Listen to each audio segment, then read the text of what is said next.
वहाँ पहले ही बहुत आतंक है। एक साथ 2 बम फट जाए तो दूसरे की खबर वही दबा देते, ताकि जनता में अखरोट पैदा न हो। अखरोट नहीं बेवकूफ, आक्रोश। बाकी का टीआरपी नेता ले जाते। मुझे तो इंटरनेशनल न्यूज बनना है। Love in Paris, americano. खामोश।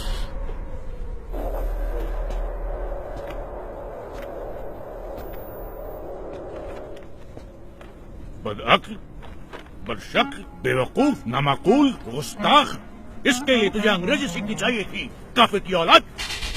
अब तुम 2 ही जगह पढ़ सकता है, या पाकिस्तान या हिंदुस्तान। हिंदुस्तान जनाब। अल्लाह, सुभान अल्लाह, बरकतुल्लाह, इंतामुल हक, अल्लाह, ओस्मा बिन लादेन, अल्लाह। आओ मेरे साथ।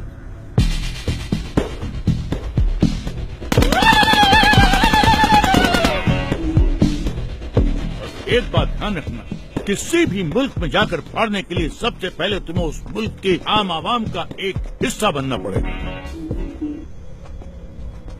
जिससे किसी को भी तुम पर शक न हो। इसलिए सबसे पहले मैं तुम्हें एक सच्चे हिंदुस्तानी जैसा बनाऊंगा, और सच्चे हिंदुस्तानी जैसा बनने के लिए तुम्हें हिंदुस्तान की तवारीख यानी कि हिस्ट्री और वहां की रवायत जाननी होगी, और वो तुम्हें मैं नहीं बताऊंगा, ये बताएगा।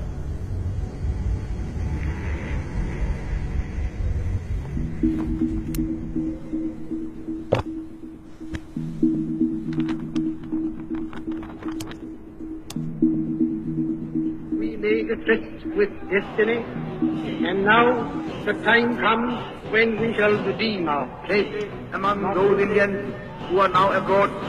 I expect that Indians living in active countries or in बड़ी बात नहीं है बिस्मिल साहब। बड़ी बात तो ये है कि जिस्म से टपका हुआ एक बूंद खून आने वाली नस्ल के सारे खून में उबाला ला सकता है या नहीं।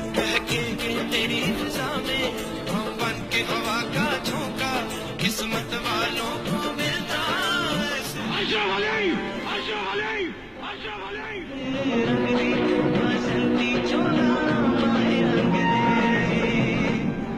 लेकिन हमारा हिंदुस्तान जिंदाबाद था, जिंदाबाद है और जिंदाबाद रहेगा। हिंदुस्तान जिंदाबाद। देखा जाए बर्बादियों का समा, ईश्वर या अल्लाह ये पुकार सुन ले, ईश्वर या अल्लाह हे दाता।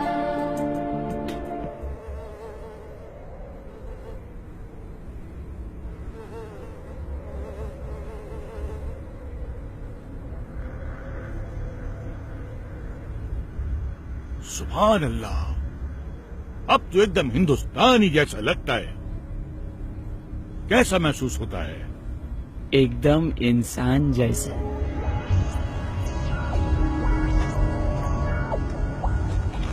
अब तू पढ़ने के लिए एकदम तैयार है।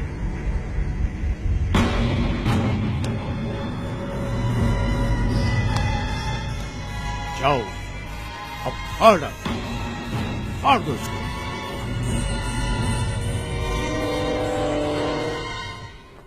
15 अगस्त 1947 सैकड़ों स्वतंत्रता सेनानी, जिसमें मुसलमान, हिंदू, सिख, ईसाई चारों कौम की शहादत के बाद भारत को आजादी मिली।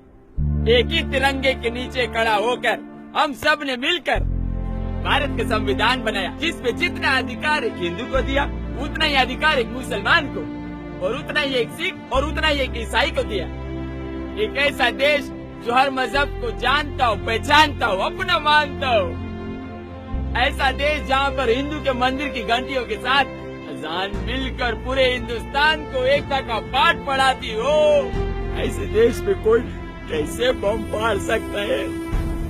एक ऐसा देश जहाँ पर हिंदू और मुसलमान दोनों फांसी के तख्ते पर चढ़ गए हो, छूट गए हो। ऐसे देश पे बम कोई कैसे फाड़ सकता है? खामोश, नामाकुल, बदबख्त, गडरिये की औलाद, काफिर, वापस तो हमारा बाप, हम खुद फाड़ देगा, हम खुद फोड़ेगा इसको। छोड़ दो इसको। एक